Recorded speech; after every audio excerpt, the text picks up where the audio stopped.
لیکن یہ اٹھ کے یہ کہہ دیں کہ جی سارے یہ اسٹیبلشمنٹ سے ملے ہوئے ہیں اور ہماری ساری قیادت جو ہے وہ نااہل ہے ہمارے علاوہ. بسم اللہ الرحمن الرحیم. بہت شکریہ. دیکھیں یہ بڑی افسوس کی بات ہے کہ اپنی لیڈرشپ کو ہم یہ کہیں کہ جی کمپرومائز ہے. اگر کمپرومائز ہے تو پھر یہ ان کو پھر ہٹا دینا چاہیے تھا. اس طرح کی باتیں کیونکہ ان پہ خان صاحب نے اعتماد کیا ہے. اگر خان صاحب نے اعتماد کیا ہے تو پھر دوسرے لوگ کہاں سے آ گئے ان پہ انگلی اٹھانے والے. ہاں غلطیاں ہو سکتی ہیں, کمزوریاں ہو سکتی ہیں, جس طرح میں نے شروع دن میں اس کی وضاحت کر دی تھی کہ اگر ہم تھوڑی سی حکمت عملی سے کام لے لیتے اور مشاورت ہو جاتی, کوارڈینیشن ہو جاتی, تو آج صورتحال مختلف ہوتی. جو ہم اتنا بڑا جلوس لے کر گئے, اتنا بڑا مظاہرہ ہم نے کیا, تو وہ ایک ہماری اپنی اگر حکمت عملی یہ صحیح ہوتی تو شاید ہم بہت کچھ حاصل کر لیتے. لیکن دوسری طرف جو حکومت کی فستائیت کو دیکھیں, اس کے ایٹیچیوڈ کو دیکھیں, رویہ وہ کبھی سیاسی نہیں رہا ہے. مطلب یہ جس حالات میں انہوں نے شروع میں کہا کہ ایک گولی بتائیں چلیے ہو تو میں میرے حلقے میں سب میں کتنے بتاؤں آپ کو کتنے لوگ زخمی ہیں. تو باقی حلقے تو چھوڑے جن کو گولیاں لگی ہیں, جن کے ابھی تک گولیاں نہیں نکل سکی ہیں, وہ ڈاکٹر کہہ رہے ہیں کہ کچھ عرصہ رہے گی. تو یہ کہنا شروع میں تو یہ کہہ رہے تھے. اب پھر اس کے بعد انہوں نے کہا کہ نہیں, پی ٹی آئی نے کہا کہ 300 شہادتیں ہوئی ہیں تو ہمیں وہ 300 لا کر بتائیں. بھائی صاحب 300 چھوڑیں, 3 بھی اگر ہوئی ہیں تو اس پہ شرمندہ ہونا چاہیے, اس پہ معذرت کرنی چاہیے گورنمنٹ کو. لیکن ان کا بالکل ان کا ایٹیچیوڈ ہی نہیں ہے. وہ ماڈل ٹاؤن میں کتنے قتل عام کیا, اس کے بعد بھی ان کا کچھ بال بھیگا کوئی نہیں کر سکا, تو انہوں نے یہاں بھی کر دیا. ان سے کون پوچھے گا؟ یہ شریف فیملی جو ہے یہ ملک کے اندر تباہی مچانے آئی ہے, سیاسی کلچر کو تباہ کر دیا ہے. ان کی اپنی سیاست تو ختم ہے, یہ کہتے ہیں ساری سیاست ختم ہو جائے. تو یہ جس طریقے سے آگے بڑھ رہے ہیں غیر سیاسی اپروچ کے ساتھ, وہ میں کیا سمجھتا ہوں کہ اس سے ملک کو نقصان ہوگا. وقتی طور پہ یہ اپنی حکومت بچانے کے لیے کچھ بھی کر رہے ہیں, لیکن لانگ ٹرم میں یہ ملک کو بہت بڑا نقصان دے رہے ہیں. اس وقت جو پکڑ دکڑ ہو رہی ہے شاذیب بھائی, کہ جو لوگ گرفتار ہیں ان کے رشتہ دار اگر اسلام آباد پنڈی جاتے ہیں پختون ہونے کے ناطے, تو ان کو بھی گرفتار کر لیا جاتا ہے. جو وہاں پہ بیچارے کئی عرصے سے پنڈی میں اسلام آباد میں کوئی پالش کر رہا ہے, کوئی چوکی دار ہے, کوئی ریڑی پہ سامان بیچ رہا ہے, ان کے شناختی کارڈ چیک کرتے ہیں پختون ہیں, فوراً ان کو گرفتار کر لو. یہ جو ایٹیچیوڈ ہے نا, میرے خیال سے یہ تباکن ہے. نفرتیں نہ پھیلائی جائے. میں اس کا جواب کوثر کاظمی صاحب پنجاب حکومت کے جو ترجمان ہیں شوکت صاحب ان سے لیتا ہوں. کاظمی صاحب جو شوکت یوسفزئی صاحب نے اپنی پارٹی پہ تنقید کی وہ تو ان کا انٹرنل ایک معاملہ ہے, لیکن وہ جو یہ بات کر رہے ہیں کہ جی زیادتی ہمارے ساتھ ہوئی ہے, دیکھیں 300 یا 3, لیکن 3 بھی کیوں, تو گورنمنٹ کو یہ مطلب کم از کم یہ تو نہیں کہنا چاہیے کہ بالکل ایک بھی اس میں ہلاکت نہیں ہوئی. رانا صاحب یہ مان چکے ہیں. اور دوسرا جو بڑی سیریس بات شوکت صاحب کر رہے ہیں کہ جو اسپیشلی اسلام آباد میں پشتونوں کی پکڑ دھکڑ ہو رہی ہے, اور اس پر ایمان مزاری کی ایک ویڈیو بھی سامنے آئی ہے, کل حامد میر صاحب نے بھی اس پر ایک ٹویٹ کی ہے. تو یہ جو آپ کی مرکزی حکومت ہے اس کو جواب دے تو ہونا چاہیے اور ہونا پڑے گا ان تمام معاملات پر. عادل, سب سے پہلے تو مفروضوں پہ جو باتیں ہوتی ہیں نا, ان کا کوئی سر پیر نہیں ہوتا. میں ایک جگہ سن رہا تھا, عمر ایوب صاحب جو گن فائر کی گنوں کی حوالے سے بتا رہے تھے کہ یار یہ اس طرح کی گنز ہوتی ہیں, یہ اسپیسیفکیشن ہے ان کی, 1 سیکنڈ میں اتنی گولیاں برساتے ہیں. آپ نے کیا ان کی آواز نہیں سنی؟ تو ہم بھی تو یہی کہہ رہے ہیں بھائی, وہ جو فوٹیجز ہیں جس کے اندر لوگ دکھائی دے رہے ہیں, لائٹ مشین گنز ان کے ہاتھ میں ہیں, کیلوں والے ڈنڈے ہیں, آنسو گیس کے شیل ہیں, برازیلین ٹائپ کوئی آنسو گیس ان کے ہاتھ میں اٹھائی ہوئی تھی. ہم بھی تو یہی رونا رو رہے ہیں بھائی. جب اب وہاں سے نکلے, اٹک پل سے نکلے, تو ہکلا پہنچ کے کیوں گولی چلائی جس سے ایک کانسٹیبل کی شہادت ہوتی ہے؟ ہم یہ پوچھ رہے ہیں کہ 6000 جو لوگ تھے آپ کے ساتھ تربیت یافتہ افغانی, وہ کیوں تھے؟ ہم یہ پوچھ رہے ہیں ان سے کہ پولیس کی گاڑیاں جب چھینی تو کیوں چھینی, ان میں سوار ہو کے ان کو کیوں جلایا؟ ہم تو ان سے یہ پوچھ رہے ہیں بھائی, آپ نے لوگوں پہ وہ جو آ کے لوگوں کی املاک کو نقصان پہنچایا, لوگوں کی املاک کو توڑا, وہ کیوں کیا؟ صحافیوں پہ حملہ آور بھی ہوئے, کئی صحافیوں سے کیش بھی انہوں نے چھینی, کئی جو میڈیا ہاؤسز ہیں ان کا گھیراؤ تک یہ کرتے رہے. تو یہ تو ہمارے سوالات ہیں. اب باقی یہ بات ہے کہ جب وہاں پہ بھگدڑ مچی عادل, ساری دنیا نے دیکھا, جب ان کی لیڈرشپ وہاں سے بھاگی, تو بھاگتی ہوئی لیڈرشپ کے پیچھے مجمع نے تو منتشر ہونا تھا نا, جن سے آپ نے حلف لیا ہوا تھا کہ جب تک ہم یہاں پہ قائم ہیں آپ نے یہاں سے ہلنا نہیں ہے. جب انہوں نے اپنی لیڈرشپ کو فرار ہوتے ہوئے دیکھا تو انہوں نے بھی یہی مناسب سمجھا کہ بھائی یہاں سے جان بچاؤ اور نکلو.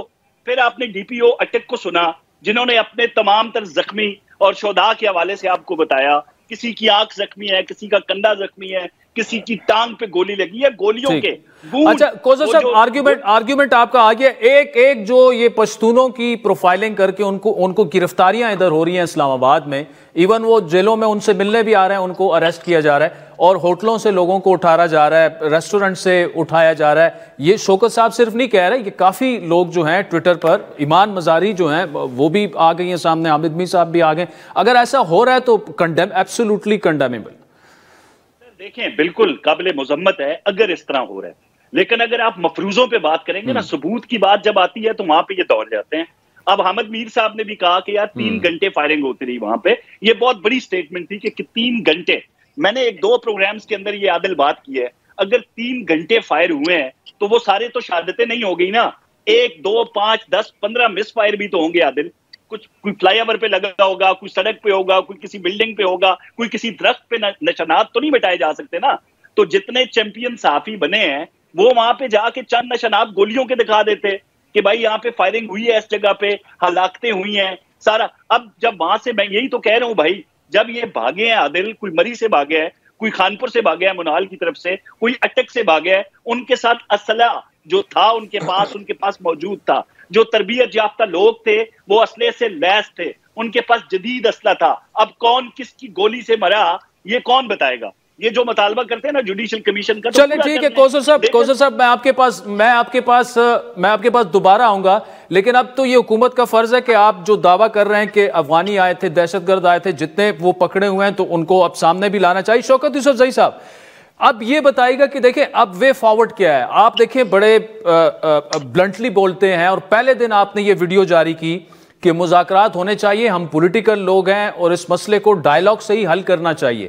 تو یہ بات بیرسٹر علی ظفر صاحب نے بھی کی، میں بالکل آپ سے ایگری کرتا ہوں. ساتھ میں رانا ثناء اللہ صاحب نے بھی کہا کہ ہم ہر چیز پر کوئی بھی آپ ٹاپک لے کے آ جائیں، ہم آپ کے ساتھ بیٹھنے کے لیے تیار ہیں. کیا اب وقت آ نہیں چکا کہ تحریک انصاف جو ہے وہ بھی سر جوڑ کر ایٹ لیسٹ بیٹھے کہ یار آئیں مذاکرات سے یہ معاملہ، جو بھی آپ کی ڈیمانڈز ہیں وہ آپ ٹیبل پہ رکھیں نا؟ دیکھیں شاذب بھائی، سب سے پہلی بات یہ ہے کہ گورنمنٹ کو یہ ماننا پڑے گا کہ تحریک انصاف ایک پولیٹیکل پارٹی ہے اور پاکستان کی سب سے پاپولر اور سب سے بڑی جماعت ہے. دیکھیں اگر ایک پرائم منسٹر اٹھ کے یہ کہتا ہے اپنی کیبنٹ میں کہ جی یہ تو دہشت گرد ہے اور ہم نے ان کا صفایا کر دیا اور ہم اب ان کا پیچھا کریں گے، تو پھر آپ کیسے کہہ سکتے ہیں کہ ہم ان کے ساتھ مذاکرات کے لیے تیار ہو جائیں؟ پہلی بات تو یہ ہے. دوسری بات یہ کہ انہوں نے جو ہے ہمارا بھی صرف اعلان ہوا تھا، اور اعلان کے ساتھ ہی وفاقی وزراء 4-5 کانفرنسیں کرتے تھے اور اس میں آ کے یہی کہتے تھے کہ اٹک پار کر کے دکھائے اور یہ ڈی چوک آ کر دکھائے. تو دیکھیں ہم پولیٹیکل لوگ تھے، ہم چلے گئے ڈی چوک تک بھی پہنچ گئے. حالانکہ مجھ سے پوچھے تو میں اس کے حق میں نہیں ہوں نہ تھا، لیکن پہنچ گئے. تو یہ کیا اتنا بڑا جرم تھا؟ ڈی چوک پہ کوئی خزانہ لوٹنے گئے تھے، ہم زیادہ سے زیادہ وہاں جا کے پرامن بیٹھ جاتے.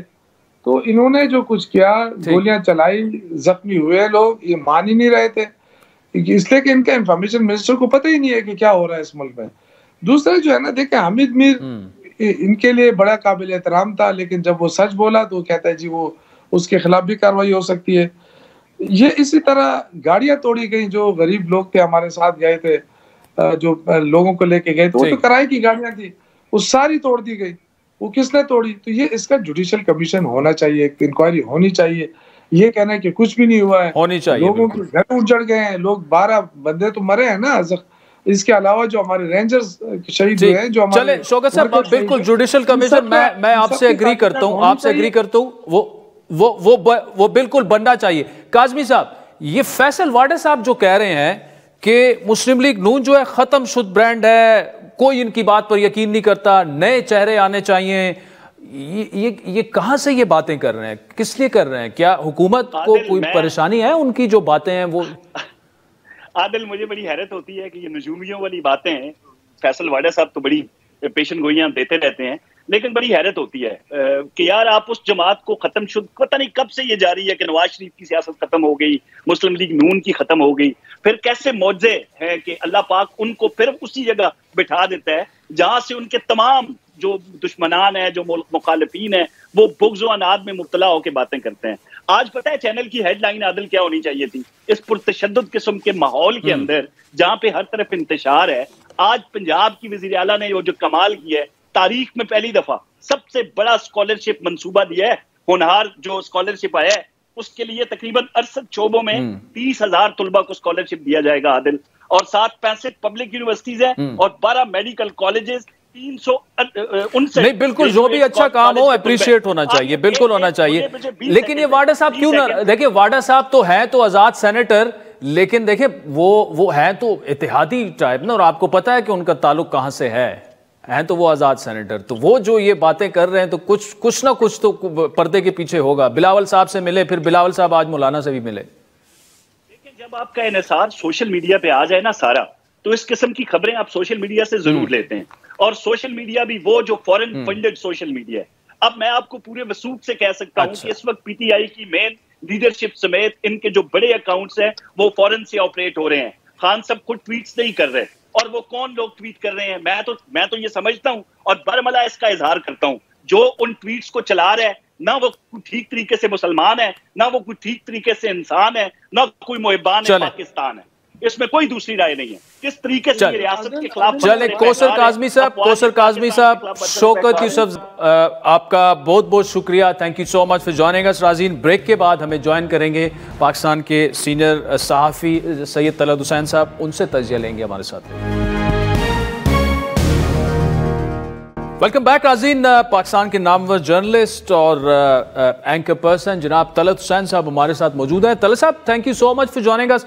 یہ جو ہم پی ٹی آئی کی ان فائٹنگ اس وقت دیکھ رہے ہیں, خصوصاً 24 نومبر کا جو فائنل کال تھی وہ فائنلی تقریباً ڈیڈ ہو چکی ہے, اس کے بعد کیا پی ٹی آئی اس سے نکل پائے گی؟ کیونکہ دو اب ہمیں پاور سینٹرز نظر آ رہے ہیں, ایک طرف بشرا بی بی ہیں, ایک طرف علی امین ہیں, دوسری طرف جو لائرز رہنما ہیں وہ ہیں, اور چوتھا جو ان کا گروپ ہے وہ جناب جو پولیٹیکل لیڈرز جو عمران خان کے ساتھ ابھی تک چلتے آئے ہیں, جن میں شوکت یوسف زئی صاحب جیسے لوگ شامل ہیں. کیا P T I in fighting سے آپ کو نکلتی نظر آ رہی ہے, یا آپ مزید ان کو, اس پارٹی کو دھنستا دیکھ رہے ہیں ان فائٹنگ میں؟ دیکھیں, ان فائٹنگ تو بہت ہے, اور فیکشنز جو آپ نے ذکر فرمایا اس کے علاوہ بھی موجود ہیں. مثلا میرے خیال میں سب سے بڑا فیکشن جو ہے وہ ان کے اپنے ورکرز کا ہے, جو مقامی لوگ ہیں جن کے ذریعے یہ لوگ موبلائز کرواتے ہیں. ان کے کندھوں پر بہت بڑا بوجھ ہے, ان کے کندھوں کے اوپر اس مصیبت کا بوجھ ہے جو ان کو سہنی پڑتی ہے, جھیلنی پڑتی ہے. جب پی ٹی آئی کی طرف سے کہا جاتا ہے جی کہ اب بندے فراہم کرو, اب گاڑیاں فراہم کرو, اب پیسے فراہم کرو, کے پی کے اوپر زیادہ پریشر ہوتا ہے, لیکن پنجاب کے اندر بھی کوشش وہ کرتے ہیں, وہاں سے بندے نکلتے نہیں ہیں, لیکن ان لوگوں پر دباؤ بہت ہوتا ہے. پھر ان کو اپنے ورکرز کے پاس واپس جانا پڑتا ہے, پھر ان کو ان کے گھر والوں کو سمجھانا پڑتا ہے کہ جی اب یہ مقدمے میں بندے پھنس گئے ہیں. اب 1500 کے قریب بندے جو ہیں مقدموں کے اندر پھنسے ہوئے ہیں. تو آپ کا کیا خیال ہے کہ ان میں سے جتنے فیکشنز آپ نے جن کا نام لیا, ان میں سے کوئی ایک شخص ان کے ساتھ رابطے میں ہوگا؟ نہیں ہوگا. تو میرے خیال میں جو سب سے بڑا فیکشن آپ کو اس وقت نظر آتا ہے, جس کے اندر ڈسسیٹسفیکشن ہے, بہت جو جھلایا ہوا ہے, وہ مقامی جو ان کا نظام ہے جس کے ذریعے ورکرز کو موبلائز کرتے ہیں. جو مرکزی کمانڈ ہے وہ نہ ہونے کے برابر ہے. یہ فیکشنز جو ہیں یہ ہمیشہ سے موجود تھے, لیکن اب اہم اسٹریٹجک فیصلے کرنے کی ضرورت تھی, جس کے اندر عمران خان کی جو پالیسی ہے وہ کارآمد ثابت نہیں ہوئی.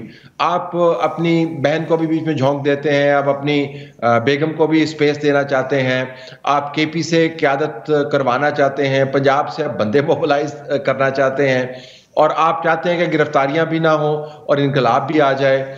کچھ قیادت آپ کی ایسی ہے جس کے اوپر آپ خود بہت نالاں ہیں, آپ ان کا نام دیتے ہیں اور کہتے ہیں جی بندے جو ہمارے ساتھ 2 نمبری کرتے ہیں. تو اندرونی طور پر آپ سمجھیں کہ پارٹی جو ہے وہ ایک انتہائی نازک موڑ پر آپ کو 10 ڈرائیورز کے درمیان بٹی ہوئی نظر آتی ہے, اور ہر کوئی اس وین کو کسی اور طرف کھینچ رہا ہے. لیکن طلعت صاحب, اس میں ایک اہم اور امپورٹنٹ سوال یہ ہے نا کہ تقریباً ورکرز کے علاوہ باقی جتنے بھی گروپس ہیں, چاہے وہ بیگم صاحبہ ہو, چاہے وہ بہن ہو, چاہے وہ پی ٹی آئی کی سیکنڈ ٹیئر لیڈرشپ ہو, یہ تمام رابطوں میں ہیں. اڈیالہ جیل سے عمران خان ان کو وہاں الگ الگ باتیں, لیکن جب یہ باہر نکلتے ہیں یہ الگ الگ باتیں کرتے ہیں. یعنی پرسوں بیرسٹر گور ملے, انہوں نے کچھ اور کہا, علیمہ خان کچھ اور کہہ رہی ہیں, بیگم صاحبہ جو ہیں وہ بھی رابطوں میں ہیں, وہ کچھ اور کہہ رہی ہیں. تو کیا یہ ڈیفرنٹ میسیجنگ یہ خود دے رہے ہیں اپنے اپنے سپورٹ بیس کو، یا یہ ڈیفرنٹ میسیجنگ جو ہے اڈیالہ سے کمیونیکیٹ ہوتی ہے اور شاید ان کی اپنی اسٹریٹجی ہوگی اس میسیجنگ کی؟ اس کو ہم کہتے ہیں میسج ڈسٹورشن. یعنی جب آپ پیغام لیتے ہیں اس کے بعد پیغام جو پہنچاتے ہیں اس کے درمیان جو ڈسٹورشن ہوتی ہے اس سے پیغام کی نوعیت تبدیل ہو جاتی ہے. ایک تو پیغام بھی بڑا مبہم ہے کہ بھائی اگر آپ نے اپنی غیر موجودگی میں کسی ایک شخص کو یا ایک کمیٹی کو حتمی طور پر امپاور کیا ہوتا تو آج یہ مسائل تو نہ ہوتے.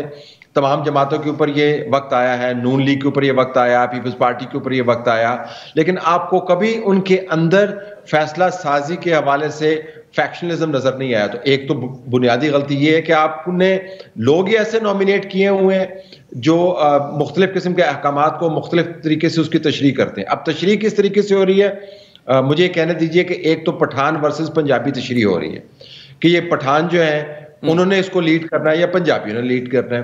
پھر پٹھان کے اندر بھی آپ کو ایک ٹسل نظر آ رہی ہے کہ آپ نے ساؤتھ کے پٹھان نے لیڈ کرنا ہے یا سینٹرل کے پٹھان نے لیڈ کرنا ہے یا آپ نے نارتھ کے پٹھان سے لیڈ کروانا ہے.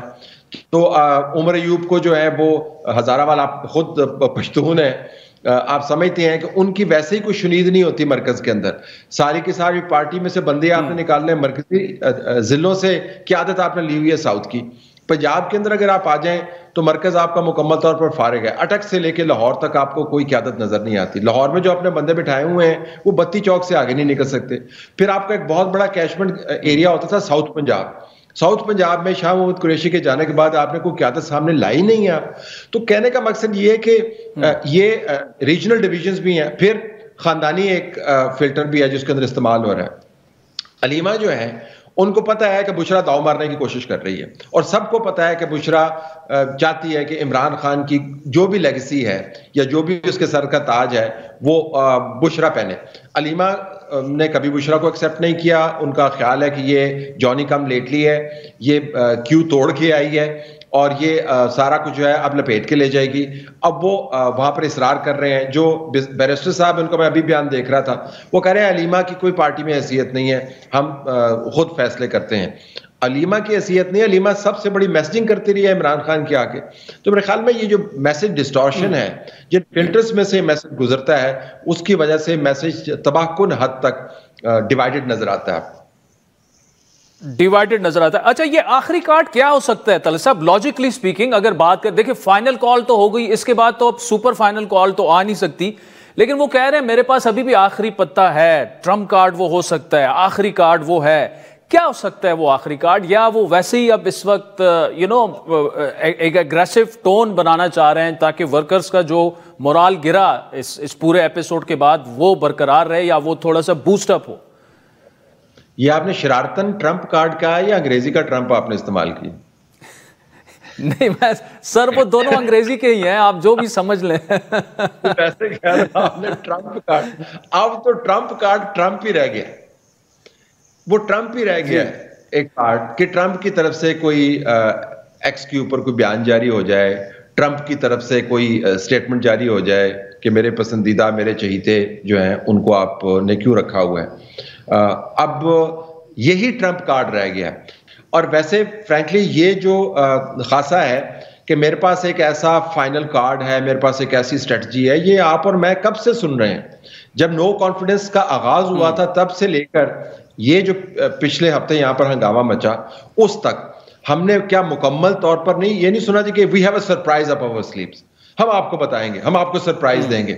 دیکھا نا ہم نے آپ کو سرپرائز دیا، اور سرپرائز دیتے دیتے پارٹی تباہ ہو گئی. سرپرائز دیتے دیتے جو ورکر ہے وہ مصیبت میں گر گیا. سرپرائز دیتے دیتے وہ جیل کے اندر بیٹھے وہاں سے نکل نہیں سکتے. تو میرے خیال میں یہ ایک فساد ہے، یہ ایک بلف ہے، اور بلف ریپیٹڈلی کال ہوا ہے کہ جی ہم دیکھیں نا آپ کو پلٹا دیں گے معاملہ، اگلے 2 مہینے میں آپ دیکھیے گا یہ عمران خان باہر آنے والا ہے. نہیں آیا نا، اکتوبر نومبر کی ڈیٹس دیتے رہے لوگ. تو مجھے لگتا ہے کہ اٹ از اے ہوکس.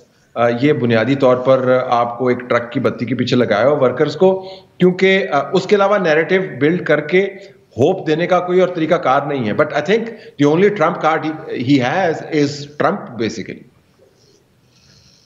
اچھا آخر میں طلعت صاحب مختصراً پلیز، ٹائم اتنا نہیں ہے لیکن ایک اہم سوال حکومت سے جڑا جو ہے، فیصل واڈر صاحب ریپیٹڈلی ایک بات کر رہے ہیں یہ ختم شد برانڈ ہے, لوگ ان کی سچ بات پر بھی یقین نہیں کرتے, ان کا کوئی چورن نہیں بک رہا اور یہ لوگ بالکل فارغ ہیں اور نئے چہرے جو ہے وہ آنے چاہیے. اب آبویسلی واڈر صاحب جو ہیں وہ جو بھی بات آج کل کر رہے ہیں, پیشن گوئیاں کر رہے ہیں, وہ تقریباً درست ثابت ہو رہی ہے. یہ جو یہ باتیں کر رہے ہیں, کیا یہ اس کو میسیجنگ سمجھا جائے؟ کیا حکومت کے لیے کوئی مستقبل قریب میں کوئی آپ کو خطرہ نظر آ رہا ہے, کچھ آپ سونگ سکتے ہیں؟ دیکھیں, if you want to smell conspiracy, Islamabad will only smell conspiracies because everybody has a conspiracy story to tell. وابڈا صاحب جیسے جو لوگ ہیں وہ بنیادی طور پر چاہتے ہیں کہ ان کو ایک سیاسی طور پر مرکزی رول ملے. وہ ایسپیرنٹس رہے ہیں مختلف اہم پورٹ فولیوز کے لیے, ان کا نام بھی فلوٹ ہوتا رہا ہے. تو جب وہ اس نظام کے اوپر تنقید کرتے ہیں, اس نظام میں تنقید کی بہت گنجائش موجود ہے. وہ تو ہمیں موقع نہیں ملتا, وہ کہتے ہیں کہ ہمارے تجزیاتی طور پر پاؤں زمین پہ نہیں لگنے دیتے, ہر روز ہنگامہ کھڑا کیا ہوتا ہے, تو ہم کوئی ذرا تسلی والی تنقید حکومت پہ کیا کریں. تو بہت گنجائش موجود ہے. لیکن میرے خیال میں انکریزنگلی اب جب پرائم منسٹر آپ کا 6 مہینے میں 5 مرتبہ MBS سے ملتا ہے, اور جب سٹاک مارکیٹ شوٹ اپ کرتی ہے, اور جب آپ کو نظر آتا ہے انفلیشن نیچے آتی ہے, جب آپ کا آرمی چیف کہتا ہے کہ اسٹیبلٹی آ جاتی ہے, تو میرے خیال میں زیادہ ہمیں دیکھنا چاہیے کہ پنڈی کی طرف سے جو میسجنگ ہو رہی ہے وہ کیا ہو رہی ہے. واوڈا صاحب کے پاس کچھ مواد ہوگا, لیکن بیانڈ اے سرٹن پوائنٹ میں نہیں سمجھتا کہ کوئی اسٹریٹجک پکچر کے اوپر اس کا اثر پڑے گا. یہ اپنی بیان کرتے رہیں گے. اچھا ہے, حکومت کو اپنے ٹوز کے اوپر رکھا ہوا ہے انہوں نے, اور ان کو ذرا خطرے کی گھنٹی بجاتے رہتے ہیں, ورنہ کمپلیسنسی آ جاتی ہے. لیکن جو لارجر پکچر ہے وہ آپ کو دیکھنا چاہیے کہ ISPR کی طرف سے کیا بیانات آتے ہیں, تصویریں کیا آتی ہیں, سعودی انٹرسٹ کیا ہے, UAE انٹرسٹ کیا ہے, مارکیٹس کیا ہیں. I think that is the bottom line. واڈا صاحب جو کہہ رہے ہیں وہ تجزیاتی طور پر تو ٹھیک ہے, خبریں بن جاتی ہیں, but beyond that it doesn't have impact. نہیں تو طلعت صاحب کا جو تجزیہ تھا کرکس اس کا یہ ہے کہ واوڈا صاحب اتنا میٹر نہیں کرتے جتنا واوڈا کی میسیجنگ میٹر کرتی ہے. طلعت صاحب thank you so much for joining us. ناظرین بریک کے بعد دیں گے پاکستانی معیشت کی, حفیظ پاشا صاحب ہمیں جوائن کریں. ویلکم بیک ناظرین. رواں مالی سال کے آغاز سے ہی معیشت میں بہتری کے آثار نظر آنا شروع ہوئے. پاکستان میں اس وقت زر مبادلہ کے ذخائر $11 ارب ہو چکے ہیں, جو پاکستان کی 2.5 ماہ کی درآمدات کے لیے کافی ہیں. یہ ذخائر موجودہ مالی سال کے اختتام تک $13 ارب تک جانے کی توقع ہے. اسی طرح برآمدات اور ترسیلات زر میں اضافہ ہوا ہے. اسٹاک ایکسچینج نے ملک کی تاریخ میں پہلی بار 1 لاکھ پوائنٹس کی سطح عبور کر لی ہے. معاشی سال کی پہلے سمائی میں فسکل سرپلس جو ہے 1.4%, جبکہ پرائمری سرپلس 2.4% آیا ہے. اب نومبر 2024 میں مہنگائی 78 ماہ کی کم ترین شرح پر آ چکی ہے. اب جبکہ ایک طرف مہنگائی کی شرح میں نمایاں کمی دیکھنے میں آئی ہے, تو پاکستان میں شرح سود بھی 22% سے کم ہو کر 15% تک آ چکا ہے, جسے مزید نیچے آنے کی ضرورت ہے, جس کی وجہ سے حکومت کی سود کی مد میں ادائیگیوں میں خاطر خواہ کمی آئی ہے. اسٹیٹ بینک کے مطابق حکومت نے رواں سال کے لیے سود کی ادائیگیوں کی مد میں 9,800 ارب روپے کا تخمینہ لگایا تھا, جو شرح سود میں کمی سے 1,300 ارب روپے کم ہو کر 8,500 ارب روپے ہو چکا ہے.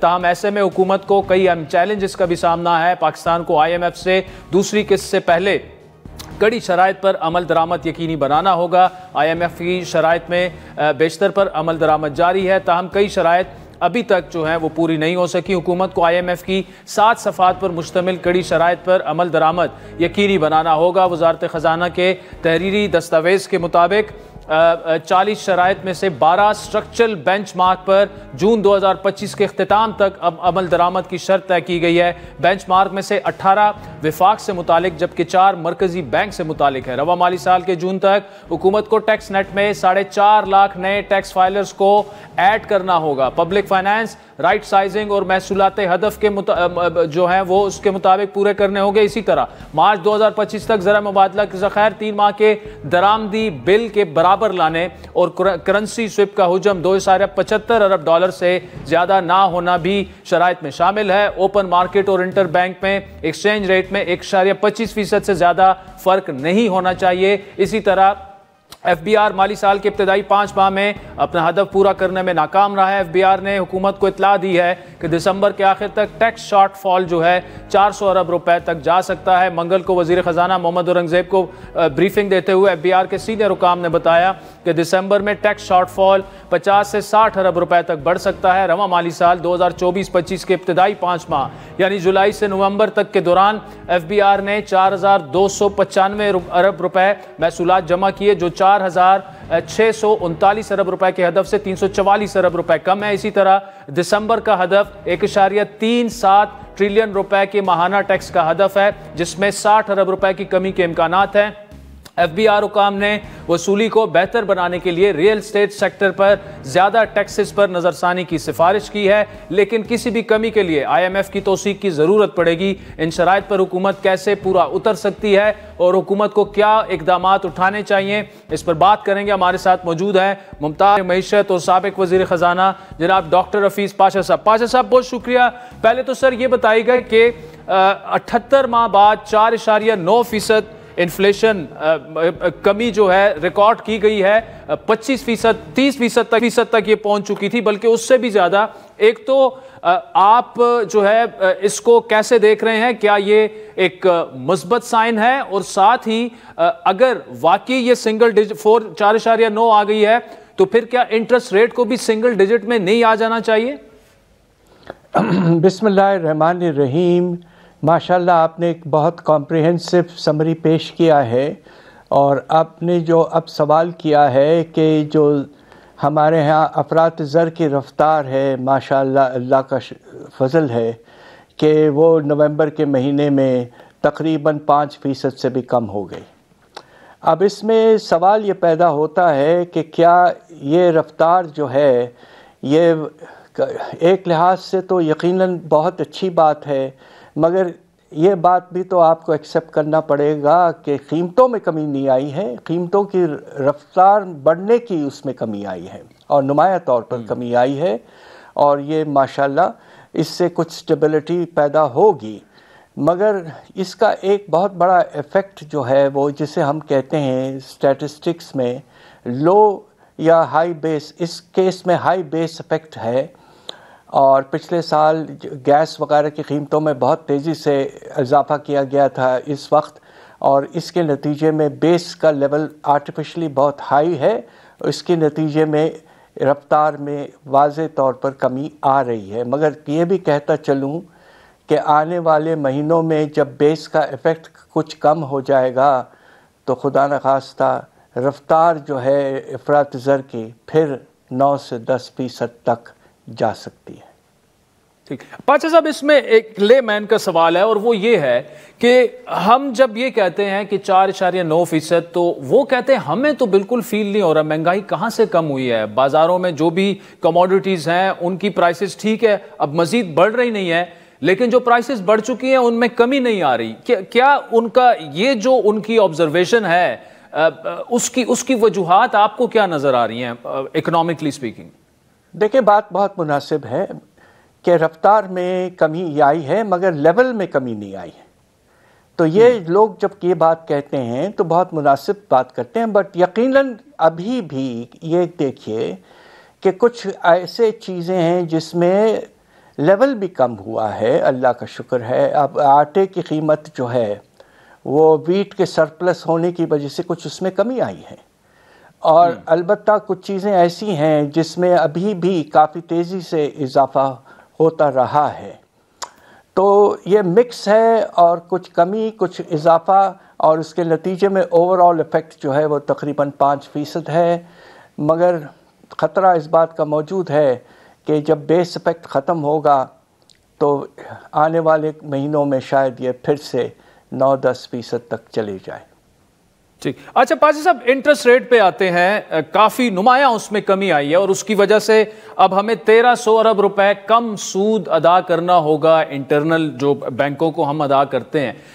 کیا وجہ ہے کہ ایک تو یا کیا آپ سمجھتے ہیں کہ اب ٹائم آ چکا ہے کہ 2-3% جو ہے اسے مزید 200-300 بیسز نیچے لایا جائے، یا it will be too early, یا آپ سمجھتے ہیں کہ اس کو سنگل ڈیجٹ میں لے آ جانا چاہیے؟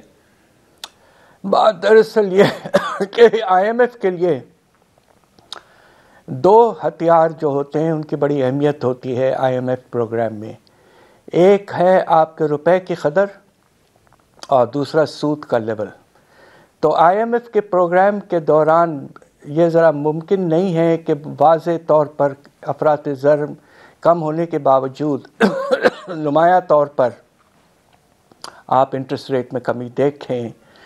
البتہ یہ بھی کہتے چلوں کہ دیکھیے یقیناً ہمارے انٹرسٹ ریٹ جو 22% تھا وہ کم ہو کر اب 15% پہ آ چکا ہے. اس سے ہمارے ڈیٹ سروسنگ کا جو بوجھ ہے جس طرح آپ نے کہا ہے گرا ہے. مگر ایک بڑی حیرت انگیز بات یہ ہے کہ جب انٹرسٹ ریٹ بہت ہائی تھا تو اسٹیٹ بینک نے بے تحاشا پروفٹ بنائے اور وہ پروفٹ حکومت کو جاتے ہیں.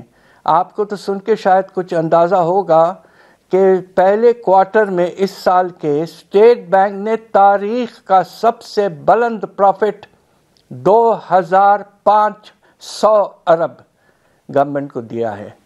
ایسا تاریخ میں کبھی نہیں ہوا اور اس کی وجہ سے آپ کے سرپلس میں کچھ اضافہ ہوا ہے اور وہ آرٹیفیشل ہے اور آنے والے مہینوں میں پھر ہم ڈیفیسٹ پہ چلے جائیں گے. حفیظ پاشا صاحب آپ ہمارے ساتھ موجود رہے گا. ناظرین بریک کے بعد یہ گفتگو جاری رکھتے ہیں.